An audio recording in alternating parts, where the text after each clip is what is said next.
বৃষ্টির রাতে অন্ধকার ঘরে কানে হেডফোন লাগিয়ে সানডে সাসপেন্সে ভোগ গল্পটি শুনেছিলাম। সেই অন্ধকারের ভয় কাটা দিয়ে উঠেছিল শরীরে। তখনই ভেবেছিলাম এই গল্প যদি কেউ সিনেমা করে দারুণ জমবে। অবশেষে যখন জানতে পারলাম ভোগ সিরিজ হচ্ছে, তাও আবার পরমব্রতর পরিচালনায়, একটু সন্দেহ জেগেছিল। নিকট ছায়া আর পর্ণসাগরীর স্বাদ তো একদমই জমেনি।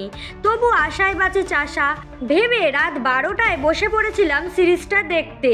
তো কেমন ছিল এই সিরিজটা চলো জানা যাক।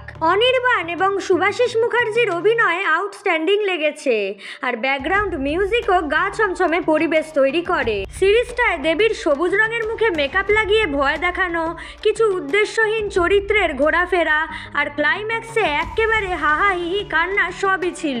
তবে কিছু প্রশ্ন করতে ইচ্ছা করছে, এই গল্পটাকে এমনভাবে নষ্ট করার দরকার কি ছিল? রজতাভ দত্ত এই স্ক্রিপ্টে কি দেখে সই করেছিলেন? পরমের ভিতরে রামসে ব্রাদার্স ঢুকে গেছে নাকি?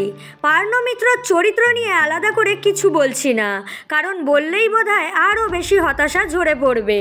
শেষ কথা, যারা সানডে সাসপেন্সে গল্পটা শুনেছ অথবা গল্পটা আগে থেকেই জানো, তারা সিরিজটা না দেখলেই ভালো, কারণ এক্সপেকটেশন মাটি হয়ে যাবে। ক্লাইম্যাক্স আরও জমজমাট হতে পারত। সিরিজটা শুধু একজনের অভিনয়তেই টিকে গেছে, সেটা হলো অনির্বাণ। যাই হোক, সময় কাটানোর জন্য একবার দেখাই যায় ভোগ। ভিডিওটি ভালো লেগে থাকলে আমাদের এই ভিডিওটিতে লাইক করে দেবেন এবং শেয়ারও করে দেবেন। চ্যানেলটিতে নতুন হলে আমাদের চ্যানেলটি সাবস্ক্রাইব করে দেবেন। দেখা হচ্ছে নেক্সট ভিডিওতে। টাটা।